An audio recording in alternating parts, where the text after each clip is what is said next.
같이 찬양하겠습니다. 아버지 사랑합니다. 같이 찬양하겠습니다.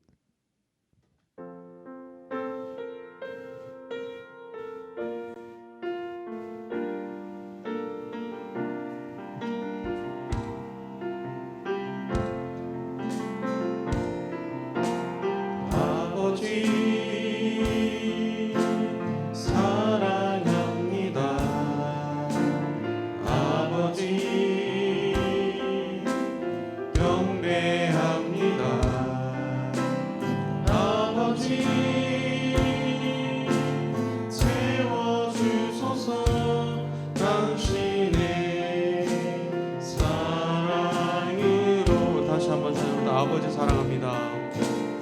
아버지 사랑합니다. 아버지 경배합니다. 아버지 채워주소서. 당신의 사랑으로. 예수님 사랑합니다. 예수님 사랑합니다. 예수님 경배합니다. 예수님 채워주소서.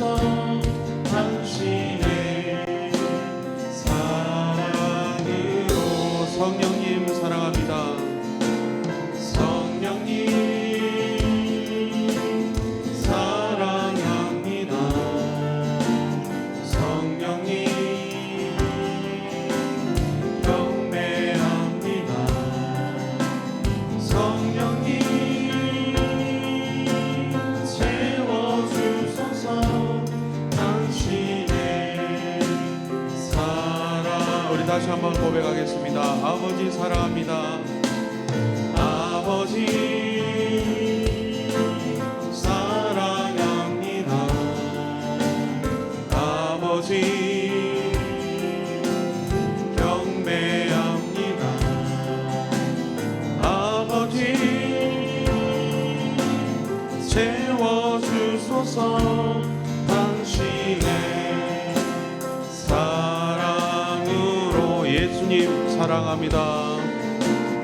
예수님 사랑합니다. 예수님 경배합니다. 예수님 채워주소서. 당신의 사랑으로. 성령님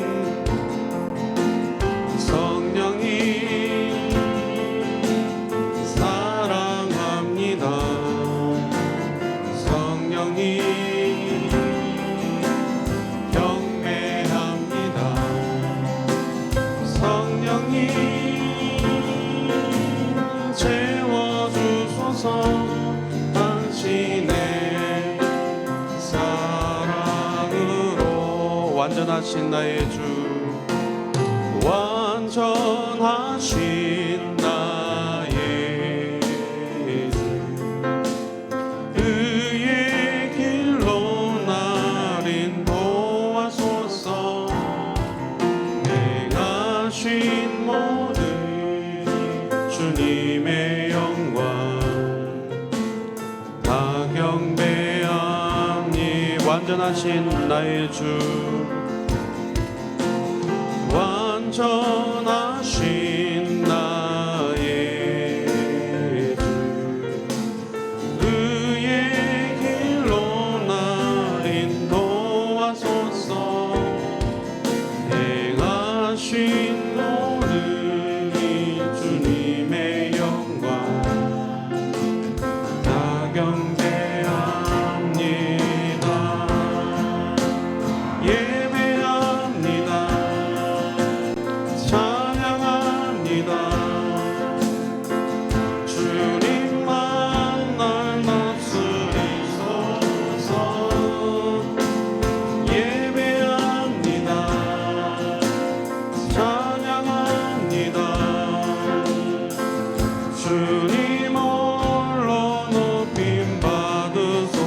완전하신 나의 주, 완전하신 나의 주, 의의 길로 나를 인도하소서. 행하신 모든 일 주님의 영광 다 경배합니다.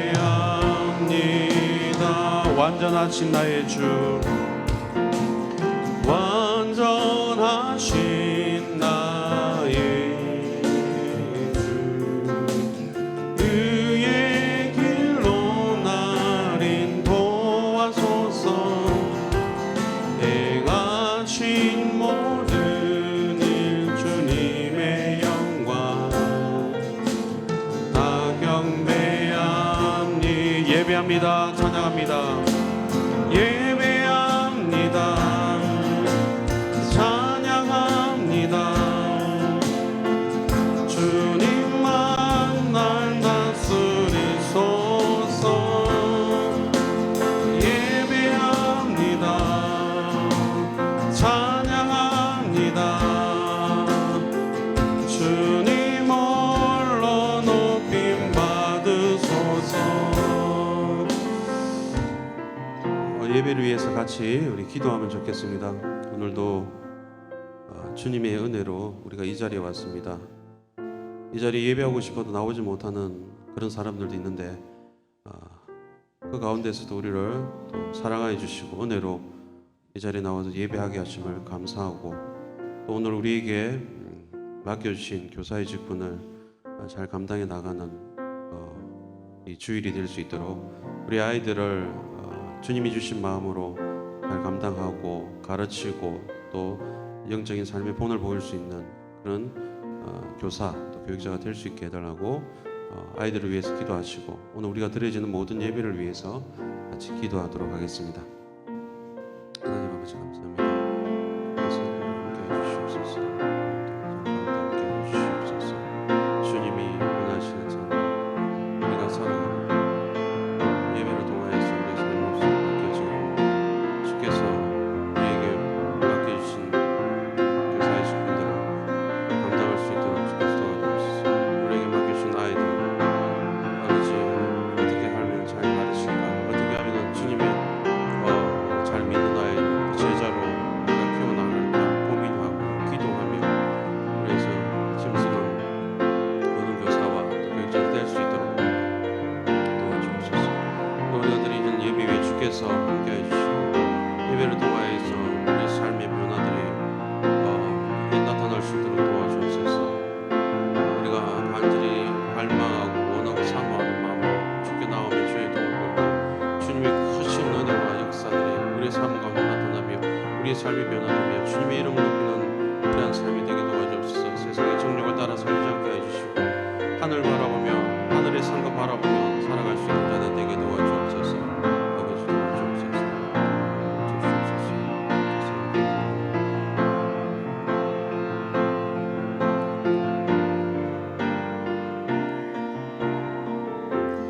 예배합니다.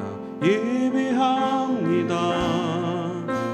찬양합니다. 주님만 날 다스리소서. 예배합니다. 찬양합니다. 주님 홀로 높임 받으소서. 예배합니다. 예배합니다. 찬양합니다. 주님만 날 다스리소서. 예배합니다. 찬양합니다.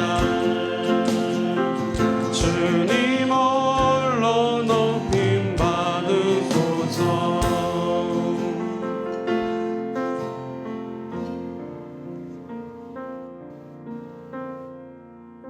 힘차게 손뼉 치면서 일어나라 주의 백성 빛을 발하라 같이 찬양하겠습니다.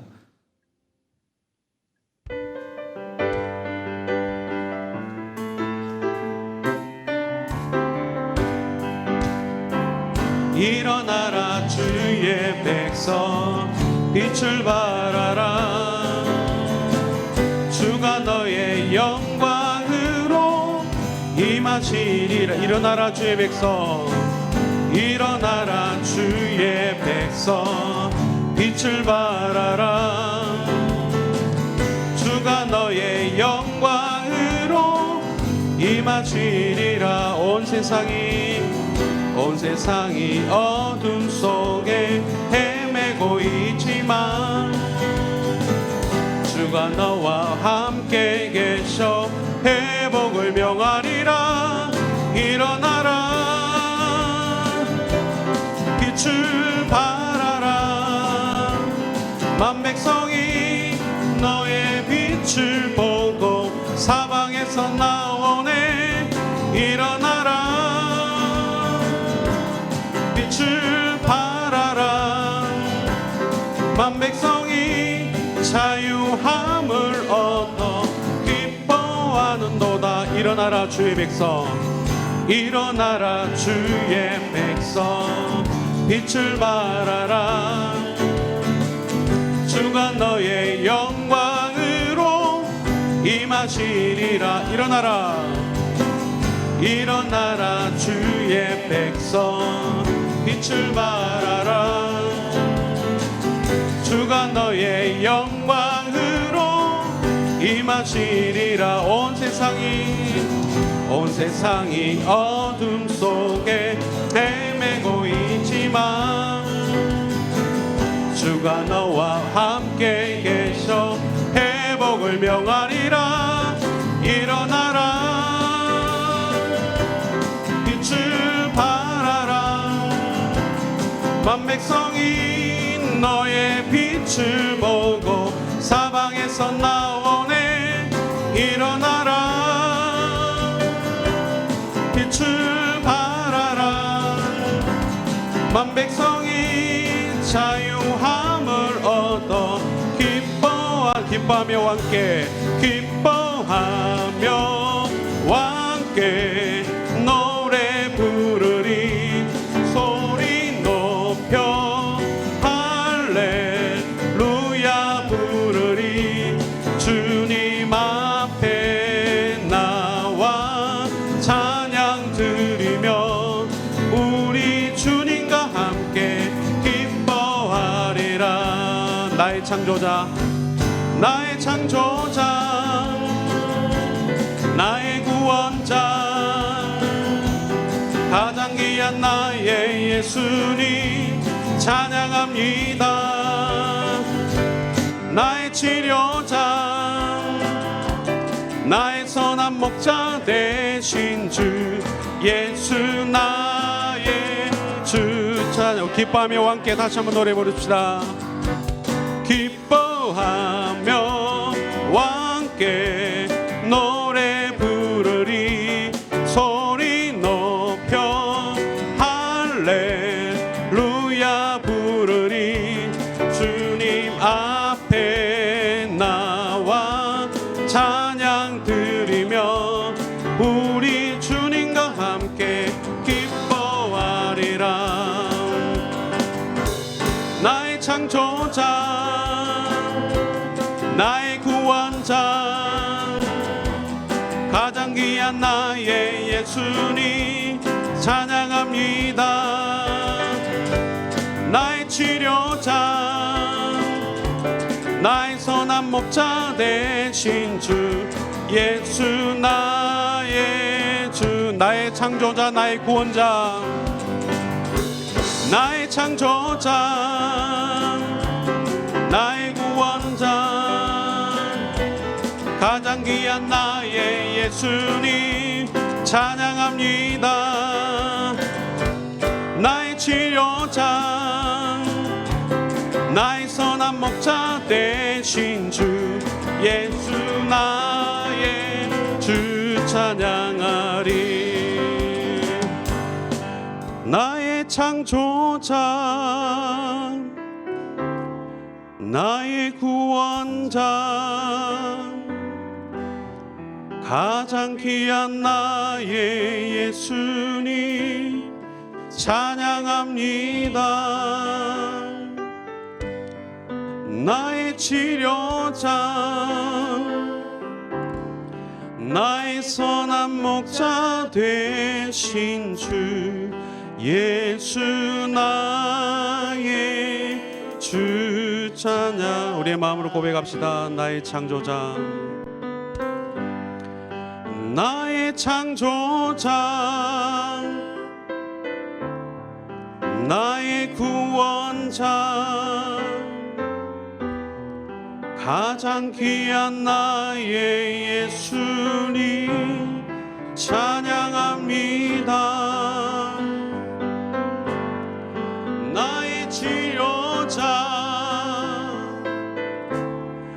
나의 선한 목자 되신 주 예수 나의 주 찬양하리.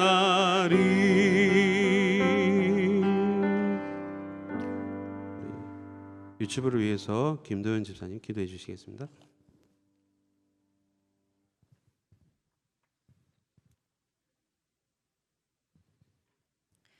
자비하신 아버지 하나님, 우리 죄를 사하여 주시고 주님의 자녀 삼아 주시니 감사를 드립니다.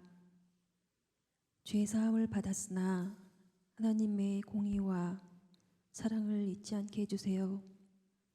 날마다 형제 자매 이웃과 화목하고 죄를 멀리하며 예수님 닮아가는 우리가 되게 하여 주시옵소서.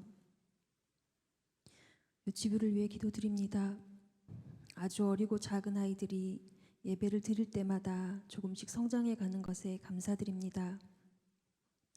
기쁘게 찬양을 드리고 집중해서 말씀을 듣는 시간도 길어지는 모습을 보며 아이들을 위해 기도합니다. 우리 아이들이 좋은 밭에 심어진 씨앗처럼 하나님 영광 가운데 귀한 열매 맺는 자녀들로 성장할 수 있도록 은혜를 베풀어 주시옵소서. 양육하시는 부모님과 유치부를 섬기는 교사들이 오직 하나님만을 경외하고 하나님의 영광 가운데 거하는 모습으로 아이들에게 본이 되게 하시옵소서. 주중에 추석 명절이 있습니다. 서로 배려하는 가운데 예수님의 은혜가 전해지는 귀한 시간 되게 하여 주시고 오가는 길 안전하게 지켜주시길 원합니다. 예배 가운데 주님의 영광이 임하기를 바라며 언제나 우리를 사랑하시는 예수님의 이름으로 기도드립니다. 아멘.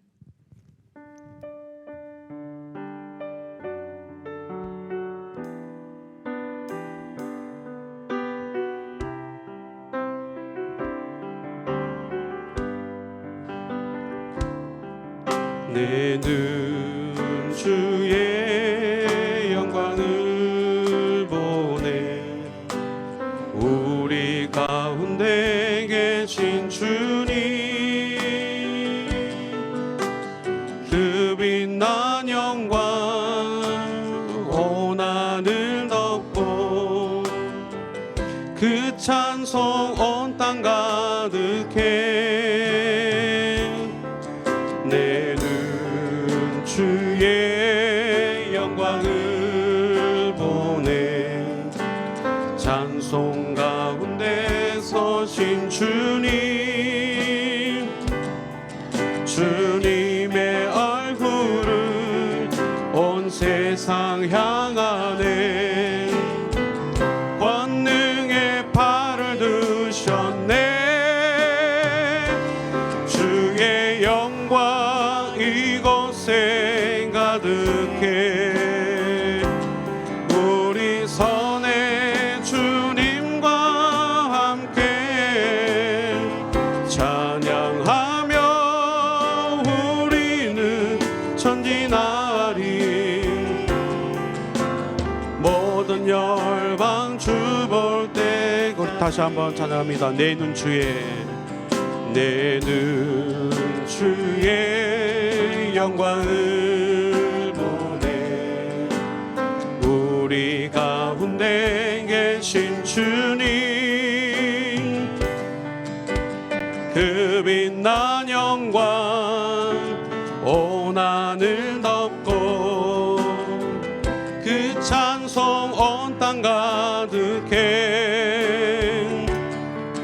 내는 주의 영광을 보네. 찬송 가운데 서신 주님의 얼굴은 온 세상 향하네. 권능의 팔을 드셨네. 주의 영광 이곳에 가득해.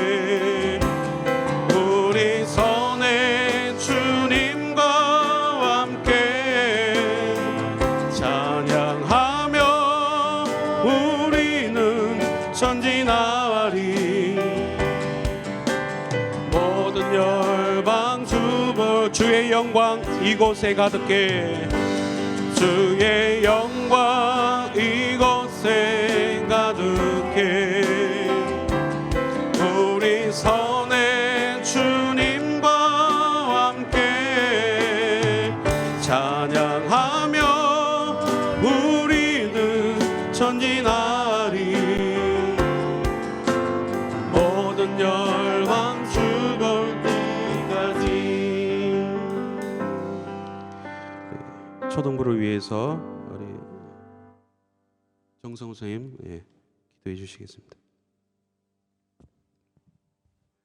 천지를 창조하시고 만물을 주관하시는 하나님 아버지, 은혜가 풍성하신 우리 주 하나님 아버지께 이 시간 예배로 모여 영광을 돌립니다.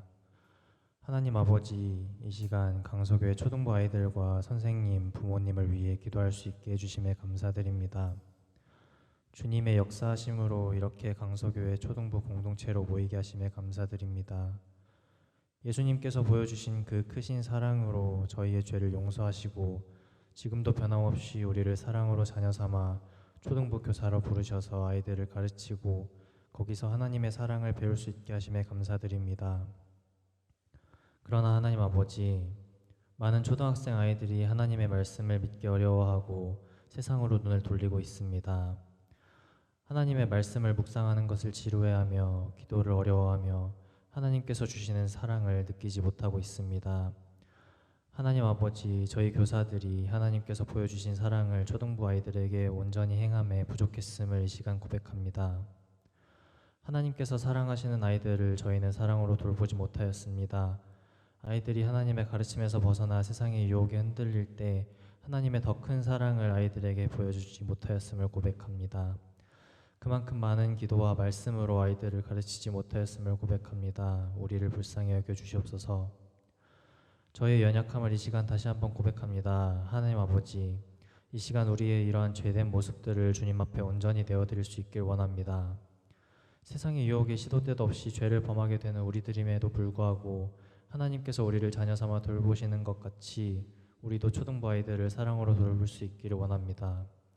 그로 말미암아 유혹도 많고 눈을 어둡게 하여 진리를 보지 못하게 하는 세상 속에서 말씀과 기도로 하나님께 지혜를 구할 수 있는 우리 초등부 아이들이 될 수 있도록 인도하여 주시길 원합니다. 그러한 변화가 가정과 교회에서부터 출발할 수 있도록 우리 교사들과 부모님들이 먼저 말씀과 기도로 주님과 인격적인 교제를 나누며 사랑을 느끼고 그것을 보여줄 수 있도록 도와주시길 원합니다. 오늘도 이 자리에 나온 그리고 나오지 못한 모든 어린 초등부 아이들에게 하나님의 큰 위로와 진리의 빛을 보여주시길 원하며 하나님을 향한 감사함을 느낄 수 있도록 인도해 주시길 원합니다. 그를 통해 한 주를 살아가며 하나님의 말씀을 기억하고 즐거워할 수 있는 강서교회 초등부 어린이 그리고 선생님들이 될 수 있기를 원합니다. 그 속에서 하나님께서 원하시는 모습으로 성장할 수 있도록 인도해 주시기를 원합니다. 이를 통해 하나님의 영광됨을 세상에 드러낼 수 있기를 원하며 이 모든 말씀 예수님의 이름으로 기도드립니다. 아멘. 사도신경으로 우리의 신앙을 고백하겠습니다. 나는 전능하신 아버지 하나님 천지의 창조주를 믿습니다. 나는 그의 유일하신 아들 우리 주 예수 그리스도를 믿습니다. 그는 성령으로 잉태되어 동정녀 마리아에게서 나시고 본디오 빌라도에게 고난을 받아 십자가에 못 박혀 죽으시고 장사된 지 사흘 만에 죽은 자 가운데서 다시 살아나셨으며 하늘에 오르시어 전능하신 아버지 하나님 우편에 앉아 계시다가 거기로부터 살아있는 자와 죽은 자를 심판하러 오십니다. 나는 성령을 믿으며 거룩한 공교회와 성도의 교제와 죄를 용서받는 것과 몸의 부활과 영생을 믿습니다. 아멘. 마지막으로 교회여 일어나라 같이 찬양 드리겠습니다.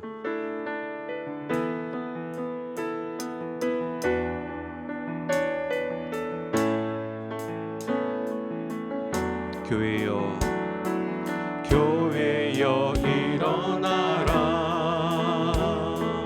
주께서 부르시니 두려움과 집에 내려놓고 교회여 일어나라 교회여 일어나라 주께서 보내시니 우릴 부르신 삶의 자리에서 교회여 일어나라 우린 세상의 빛 하나님의 편지 주의 교회를 통해 세상이 주를 버리라 일어나라 아버지 사랑으로 아버지 능력으로 서로 하나 되어 그 빛을 비추라 노래하라 노래하라 아버지의 사랑을 아버지의 크심을 이 삶의 노래로 주님을 나타내라 일어나라 우리 다시 한 번 더 찬양합시다 교회여 일어나라 교회여 일어나라 주께서 부르시니 두려움과 실패 내려놓고 교회여 일어나 교회여 일어나라 교회여 일어나라 주께서 보내시니 우릴 부르신 삶의 자리에서 교회여 일어나라 우린 세상의 빛 어둠을 밝히는 하나님의 편지 주를 나타내니 주의 교회 통해 우리 통해 세상이 주를 버리라 일어나라 아버지의 사랑을 아버지의 능력으로 서로 하나 되어 그 빛을 비추라 노래하라 아버지의 사랑을 아버지의 크심을 이 삶의 노래로 주님을 나타내라 일어나라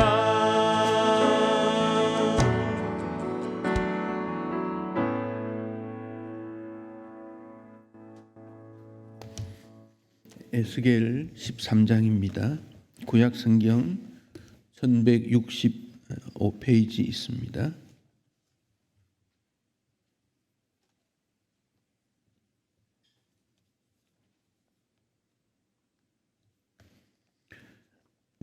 에스겔 12장 1절에서 16절까지 한 절씩 교독하겠습니다. 에스겔 12장 1절입니다. 또 여호와의 말씀이 내게 임하여 이르시되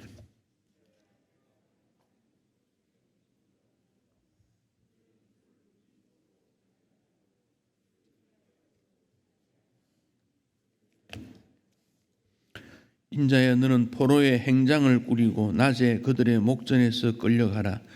네가 네 처소를 다른 곳으로 옮기는 것을 그들이 보면 비록 반역하는 족속이라도 혹 생각이 있으리라.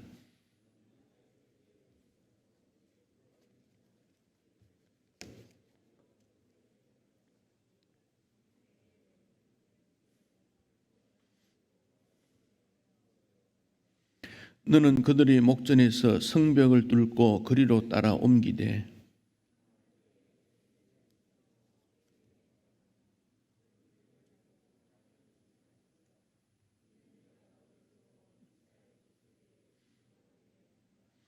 내가 그 명령대로 행하여 낮에 나의 행장을 끌려가는 포로의 행장같이 내놓고 저물 때에 내 손으로 성벽을 뚫고 캄캄할 때에 행장을 내다가 그들의 목전에서 어깨에 메고 나가니라.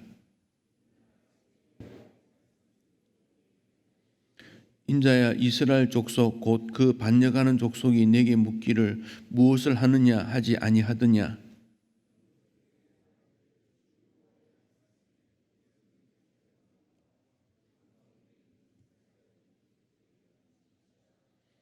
또 말하기를 나는 너희 징조라. 내가 행한 대로 그들도 포로로 사로잡혀 가리라.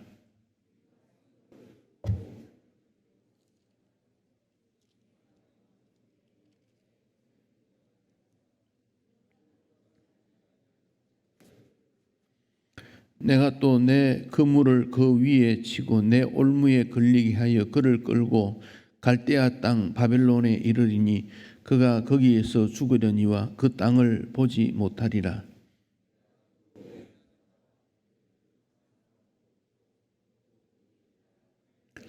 내가 그들을 이방인 가운데로 흩으며 여러 나라 가운데 해친 후에야 내가 여호와인 줄을 그들이 알리라.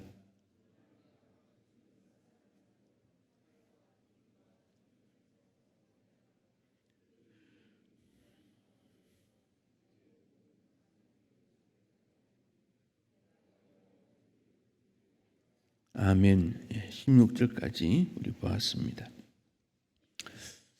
최초에 태어난 사람이 가인이지요. 가인이 태어났을 때 첫 사람 아닙니까? 첫 사람은 아담이지만은 태어나기로는 가인이 첫 사람이지요. 기대치가 얼마나 높았겠어요. 첫 사람이니까, 장자니까.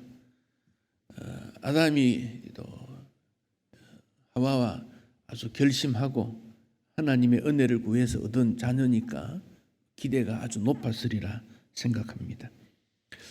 그런데 그 가인은 동생을 미워하다가 시기하다가 분노해서 동생을 죽였습니다.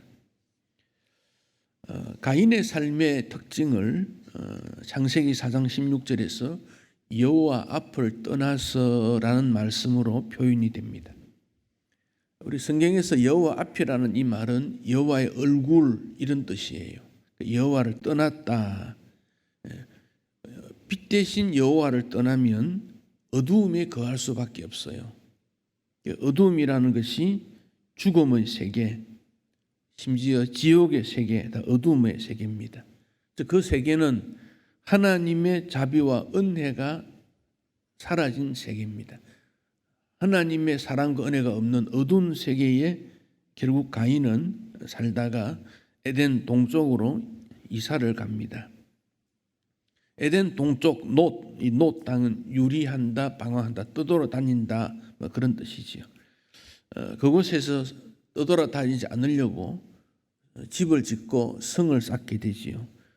그리고 시인도, 음악가도, 목축업자도, 기계공업도 발달을 시키고 이 땅에 평화를 이루겠다 그랬지만, 그러나 가인의 후손은 살인과 미움의 어둠의 역사가 일어나게 된 것입니다.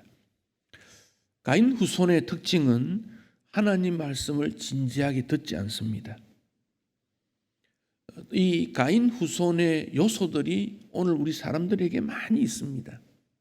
그래서 에스겔 선지자에게 하나님께서 말씀을 보낼 때 너를 배반한 자들에게 보낸다. 얼굴이 패역한 자들이다 이런 표현을 많이 했습니다. 그러나 듣든지 아니 듣든지 너는 가서 전해야 된다. 여러분, 우리가 예수 믿고 주님을 배반하는 자가 되면 안 됩니다. 주님을 배반하면 주의 말씀이 먼저 들어오지를 않습니다. 주의 말씀이 들어오지 않는다는 말은 내가 누구인가를 알 수가 없습니다. 하나님께서 나에게 임하시는 그 약속의 말씀을 알지 못하고 그로 말미암아 참된 안식을 얻지 못하게 됩니다. 그래서 하나님 말씀을 듣는다는 것은 굉장히 중요합니다. 에스겔 선지자 시대 주전 6세기경이지요. 그 역사는 주전 7세기 때부터 6세기, 5세기로 이렇게 연결이 됩니다만은 그들은 우상 숭배라고 하는 하나님께서 가장 싫어한 것을 그들은 적극적으로 빠져들어가게 되는데 그 우상 숭배의 목적이 자기를 위하여, 오늘 우리가 살아가는 이 땅의 삶의 목적이 자기를 위하여 하는 이 목적이 있을 때 그 속에는 이해도 없고 배려심도 없고 자기 주장밖에 없다는 것을 알게 됩니다. 그래서 에스겔에게 예루살렘과 유다에 일어나는 앞으로 일어날 일들을 하나님께서 가르쳐 줍니다. 그래서 에스겔서에 상징이 많이 나옵니다.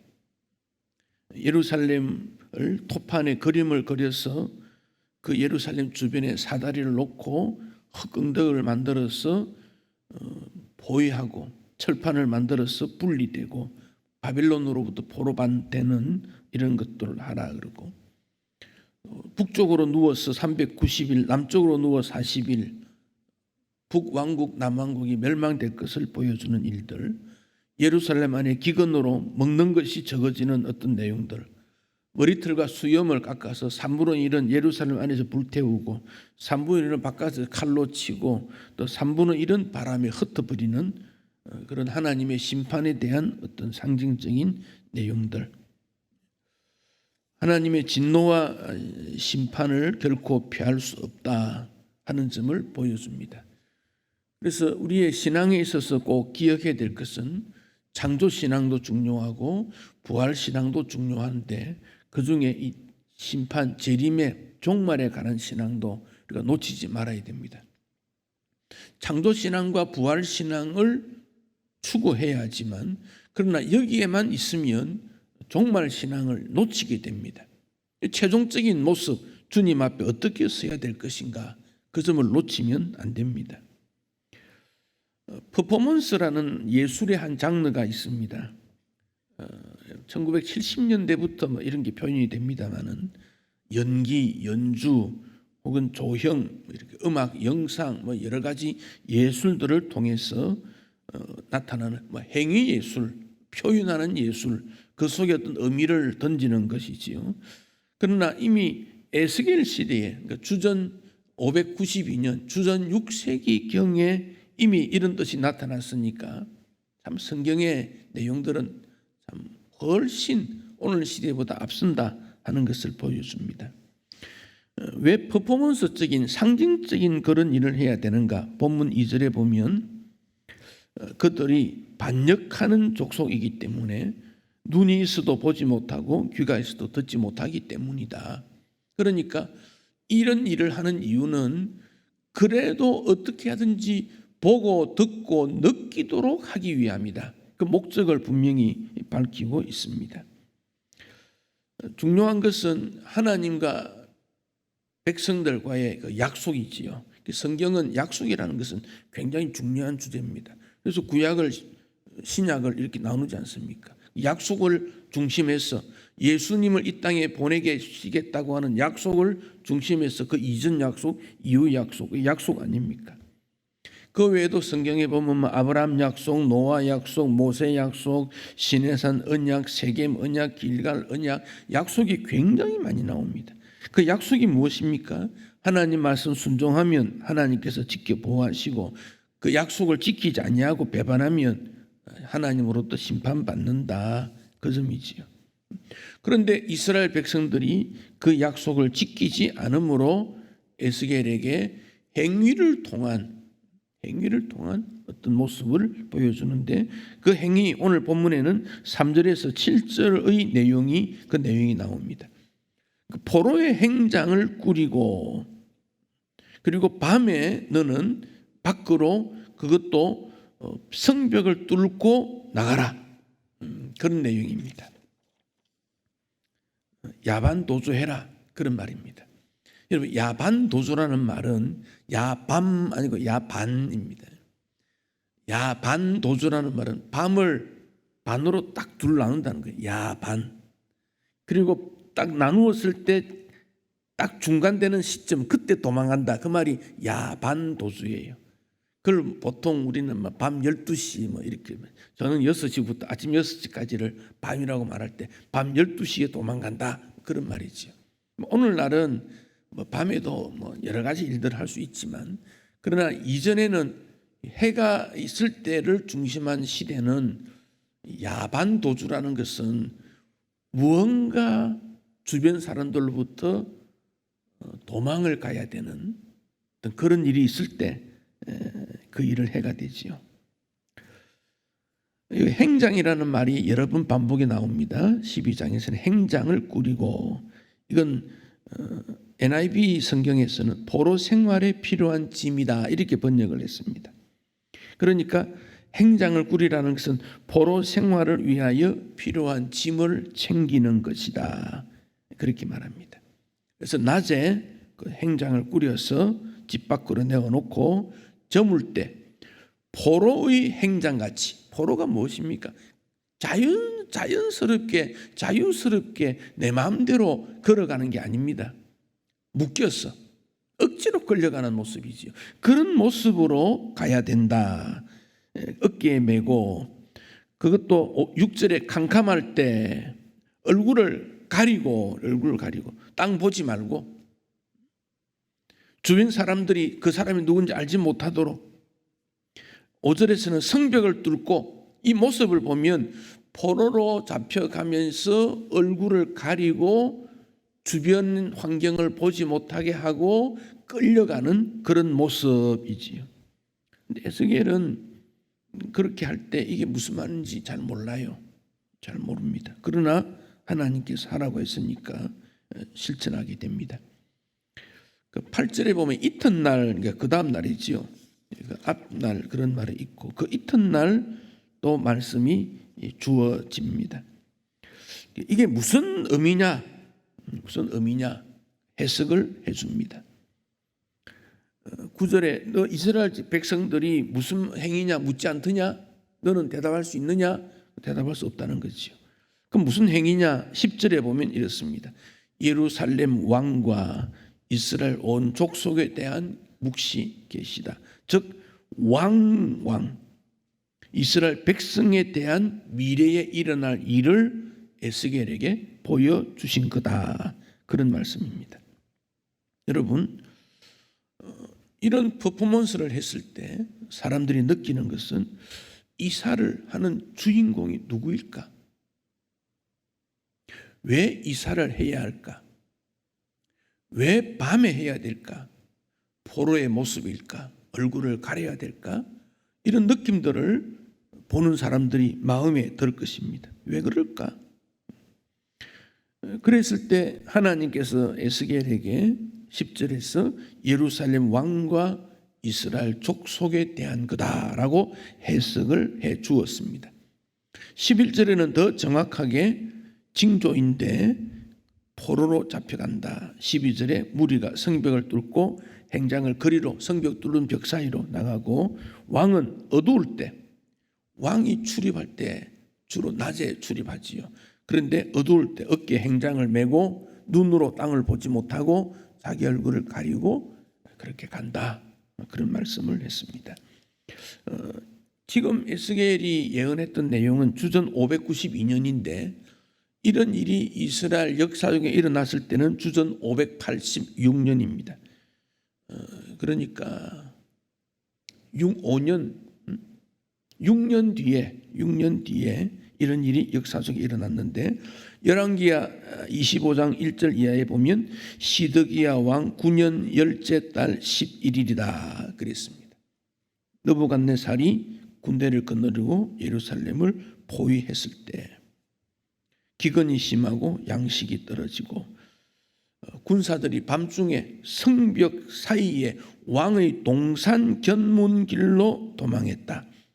아마 왕궁이 있고 그 산책길이 뒤에 있는 거죠. 왕궁 뒤로 그쪽으로 해서 도망을 갔다. 그런 표현을 했습니다. 이 도망을 갔다는 겁니다. 바깥으로. 그런데 13절 말씀이 우리가 좀 이해하기가 조금 어려운 그런 말씀입니다. 12절 말씀에서는 눈으로 땅을 보지 않으려고 자기 얼굴을 가리고 이렇게 숨겼다는 거죠. 다른 사람이 못 보도록 왕복 벗고 일반 성인의 옷을 입고 왕이 아닌 것처럼 그렇게 했다는 것이지요. 그러니까 변장을 하고 시드기야 왕이 도망을 간 것이지요. 70인역에서는 이 부분을 그가 다른 사람의 눈에 의해서 보여지지 않도록 그의 얼굴을 덮었다 이렇게 번역을 했습니다.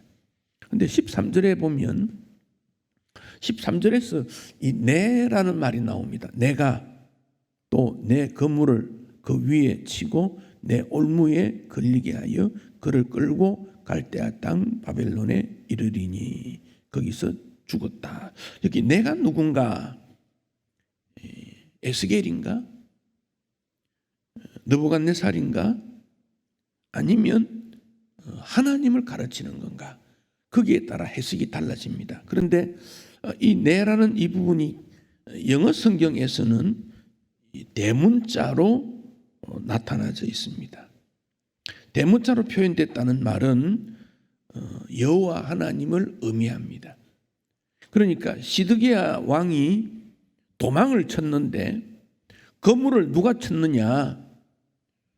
에스겔이 거물을 칠 일은 없지 않습니까? 칠 힘도 없고 그런 이유도 없고 느부갓네살이 거물을 쳤다? 그러면 도망가는 것을 안다는 거지요. 근데 뒷길로 도망가는 거 모르는 거지요. 근데 하나님께서 거물을 쳤다 그런 말입니다. 왜냐? 하나님의 약속을 배반한 이스라엘 나라의 지도자 그를 하나님께서는 심판하신다. 그래서 종말 신앙이라는 게 뭡니까? 하나님 앞에 우리는 판결을 받는 날, 심판받는 날이 온다.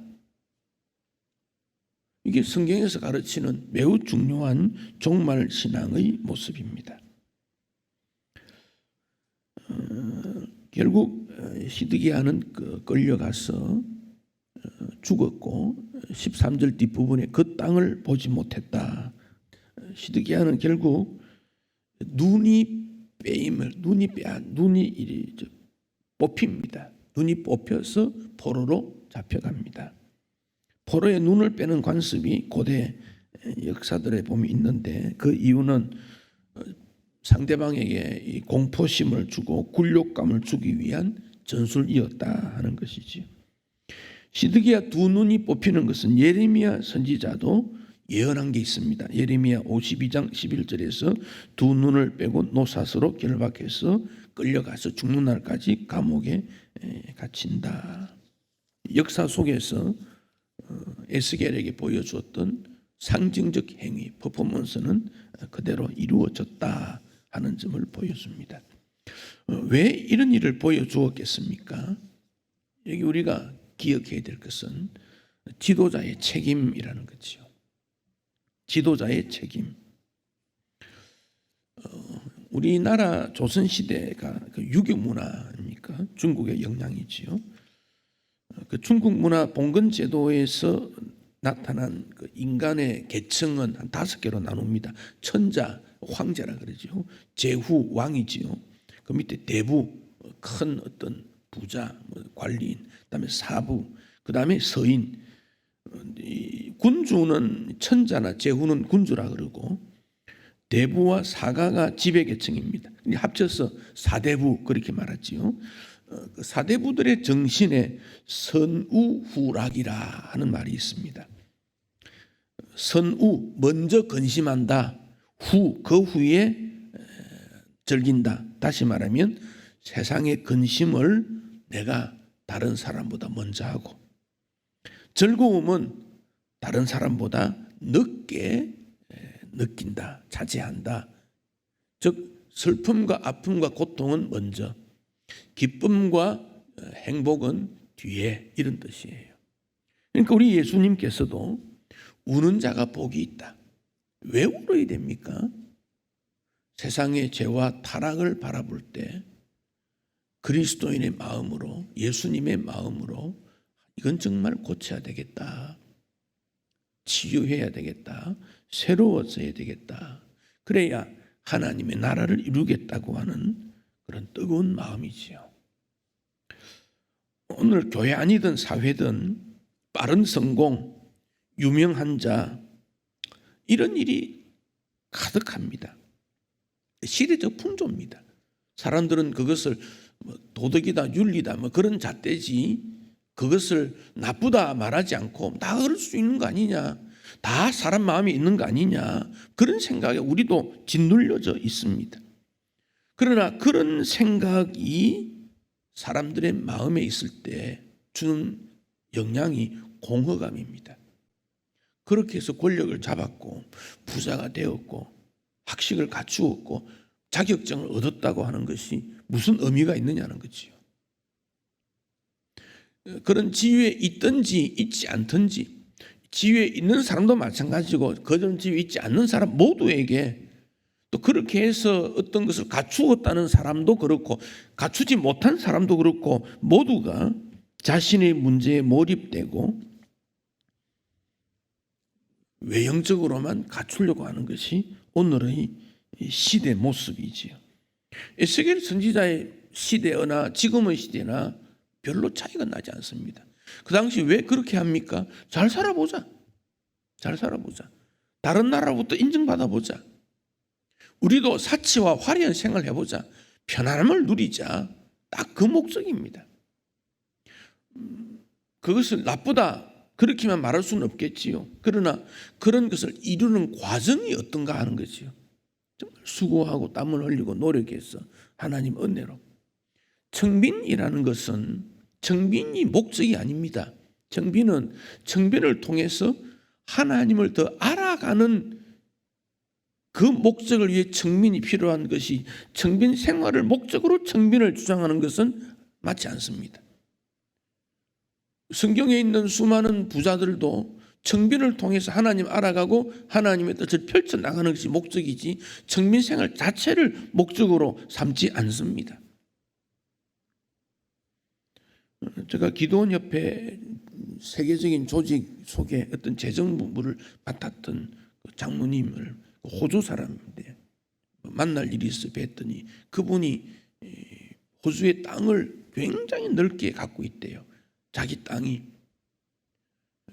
근데 수입이 얼마나 되는지도 잘 모른대요.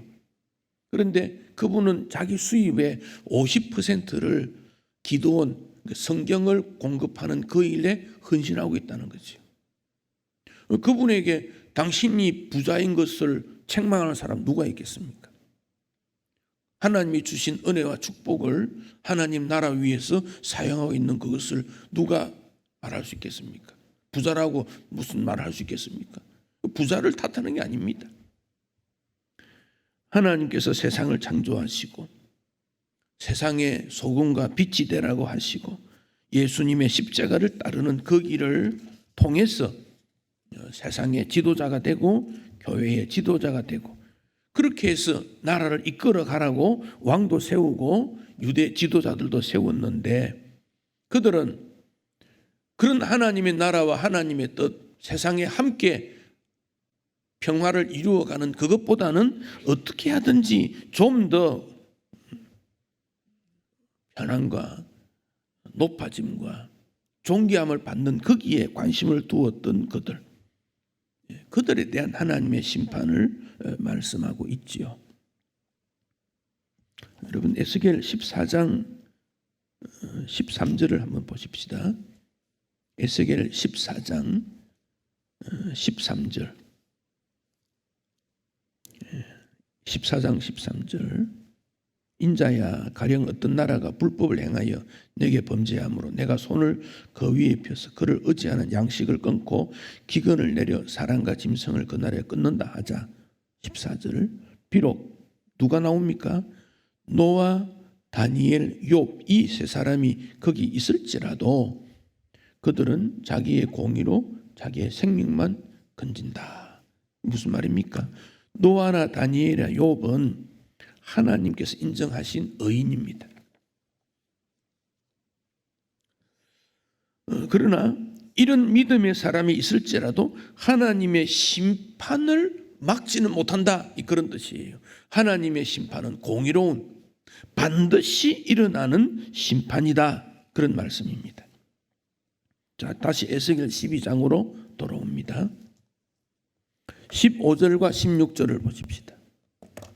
15절과 16절을 같이 한번 읽겠습니다. 내가 그들을 이방인 가운데 흩으며 여러 나라 가운데 해친 후에야 내가 여호와인 줄 그들이 알리라. 그러나 내가 그들 몇 사람을 남겨 칼, 기근, 전염병에서 벗어나게 하여 그들이 이르는 이방인 가운데, 즉 포로로 잡혀가는 것이죠. 그곳에서 자기의 모든 가정을 자백하고 즉 회개하고 그런 일이 일어나게 된다. 그때 여호와를 다시 알게 되는 일어나게 될 것이다. 이스라엘이 망하고 포로로 잡혀간 그 후에 참 하나님이 누군지 깨닫는 일이 다시 한번 나오게 된다. 에스겔서에 반복적으로 나오는 문구가 그들이 나를 여호와인 줄 알리라 하는 이런 문구입니다. 이 문장이 에스겔서에 한 70번 정도 가까이 나옵니다. 다시 말하면 여호와를 모르기 때문에 이런 역사적 일이 일어나게 되었다. 주 하나님을 모르기 때문에 그런 말씀입니다. 헨리 데이비드 소러라고 하는 미국 철학자인데 이 사람은 노예 해방 운동을 부르짖었던 사람입니다. 노예 차별은 잘못된 일이다. 항의하는 뜻으로 세금을 내지 않았습니다. 세금 불납 운동을 일으켰습니다. 결국 감옥에 갇혔는데 감옥에 있을 때 친구 랄프 월드 에머슨이라는 사람이 면회를 왔습니다. 앞에 철장이 있지요. 대화를 이렇게 나눕니다. 에머슨이 묻습니다. 자네 그 안에서 뭐 하고 있니? 왜 쓸데없이 허비하고 낭비하느냐 그런 뜻이지요. 그러자 소로가 대답합니다. 그러는 자네는 밖에서 뭐 하고 있니? 에머슨이 면회를 갔으니까 자기는 자유인이라고 여겼습니다. 소로는 지금 감옥에 갇혀 있습니다. 그 감옥에 있는 그 속에서 정말 답답하게 그렇게 살아야 되느냐 하는 뜻으로 그 안에서 뭐 하고 있냐 이렇게 물었는데 오히려 친구가 당신은 철장 밖에서 뭐 하느냐라는 질문에 대해서 충격을 받고 몸은 갇혀도 마음과 정신의 자유로움이 정말 필요하구나 하는 것을 깨달은 것입니다. 우리가 어떤 노력을 통해서 자유경제 속에서 열심히 노력해서 무언가를 갖추고 소유했고 무언가를 이루었다고 하는 그것이 우리를 정말 자유롭게 하는가 하는 겁니다. 정말 자유롭게 하는가. 태풍이 올라와서 과일이 많이 떨어진 게 참 마음 아프다고 여기십니다. 다른 것들은 관리를 잘못할 수도 있고 바람이 불면 무너질 수도 아니겠습니까? 이 사람이 다치고 죽고 하는 안타까운 일이고 한 해 동안 농사 짓는 일이 떨어진 게 추석을 앞둔 우리에게는 참 마음 아프지요. 그러나 과일이 풍성하게 맺혔던 그것도 그런 의미가 있을 거고 과일이 다 익어가는데 떨어지는 것도 의미가 있다고 받아들이면 소득으로부터 자유하게 돼요. 그러나 내 결과 농산물이 이렇게 떨어져서 손실을 입었다고 하는데 짓눌림을 받으면 그는 자유롭지 못해요. 하나님은 우리에게 자유하기를 원하고 믿음 안에 살기를 원하는 거 아니겠습니까? 그 믿음 안에서 자유를 누린다는 것은 자기 책임을 다할 뿐 아니라 하나님의 나라를 내 마음에, 가정에, 우리 사회에, 교회에, 이 땅에 어떻게 이룰 것인가, 그것을 통해서 우리에게 참 자유를 누리도록 하는 겁니다. 그걸 위해 적당하게 햇빛도 주고 비도 주어서 결실도 하게 한 것이지요. 그래서 우리는 하나님의 나라라고 하는 열매를 맺기 위해 잡초도 붓고 땅도 일구르고 씨를 뿌리고 노력해야 되는 사명이 우리에게 있습니다. 우리가 살아가는 이 사회가 양상은 다르지만 에스겔 시대와 뭐가 다르게 있을까? 역사의 반복 속에 동일한 이런 아픔을 가지면서 오늘 우리는 다시 한번 하나님의 은혜를 구하면서 지금 우리는 뭘 하고 있는지, 하나님의 은혜를 위해서 어떻게 살아야 되는지 다시 한번 방향을 설정하고 하나님을 기쁘시게 하고 하나님이 주신 평화를 누리며 이 땅에 사명 다해 살다가 하나님과 영원한 기쁨과 감사를 누리는 영원한 하나님의 나라 임하는 그 하나님의 나라에 대한 꿈, 그것을 위해서 야반 도주를 할 수도 있고 아니면 내가 있는 머무는 곳에서 편안하게 누릴 수도 있고 어떤 상황은 다르지만은 정말 하나님을 알고 그 하나님을 사랑하고 하나님의 뜻 중심에서 살고 있는가 하는 질문에 대해서 믿음으로 답변할 수 있는 그런 주의 백성들이 되시고 그런 믿음으로 승리하시기를 축복합니다. 찬송하겠습니다. 400장입니다.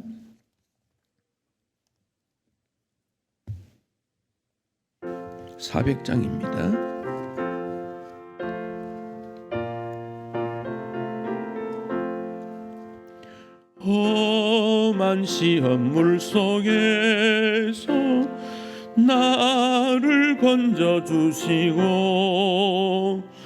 노한 풍랑 지나도록 나를 숨겨주소서. 주여 나를 돌보시사 고이 품어주시고 험한 풍파 지나도록 나를 숨겨주소서. 권세 능력 무한하사 모든 시험 이기고 풍랑까지 다스리는 주님 앞에 비오니 주여 나를 돌보시사 고이 품어주시고 험한 풍파 지나도록 나를 숨겨주소서.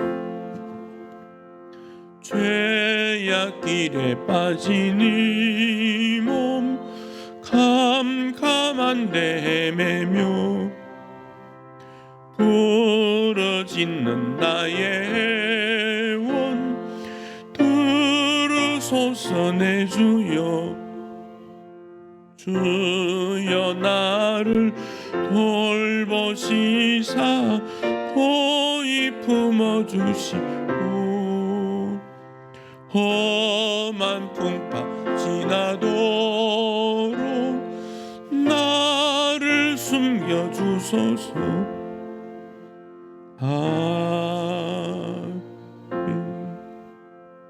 기도하십시다. 하나님, 죄악길에 사는 우리의 모습을 긍휼히 여겨주옵소서. 외형적으로 겉으로 볼 때에는 행복한 것 같지만 우리의 내면은 찢어지고 갈라지고 어두워져 있는 상태임을 주님 앞에 고백합니다. 주님, 우리를 구원하러 이 땅에 오셨고 십자가 지신 그 주님께서 다시금 우리를 선한 길로 인도하시고 의의 길로 인도하시고 믿음의 길로 인도하시고 진리의 길로 인도해 주시기를 원합니다. 사탄의 유혹과 세상의 유행의 미혹 속에 살아가는 우리가 주의 십자가 붙들고 살기가 참 어렵습니다. 그러나 성령 하나님께서 우리와 함께 하시고 동행하심으로 이길 수 있는 길을 여셨음을 감사드립니다. 오늘도 주 안에 승리하기를 원합니다. 주님 앞에 예배드리는 우리가 믿음으로 살기 위한 것을 주님 앞에 다시 한번 고백하며 확인드리며 믿음으로 살기를 원하옵나니 우리를 붙들어 주시기를 원합니다. 말씀 가운데서 주님 붙잡고 이 땅에 하나님 나라 임하기를 소원하며 가정에 평강을 주시고 하나님의 은혜가 주의 백성들에게 늘 있기를 오늘도 소망하오니 주께서 함께해 주시기를 원합니다. 계절의 변화와 함께 우리의 삶에 있어서도 더 한 발자국 더 주님 앞에 가까이 갈 수 있도록 축복하여 주옵소서. 예수님 이름으로 기도하옵나이다. 아멘. 주 예수 그리스도의 은혜와 하나님 아버지의 크신 사랑과 성령의 교통하심이 너희 무리 가운데 항상 함께 있을지어다. 아멘.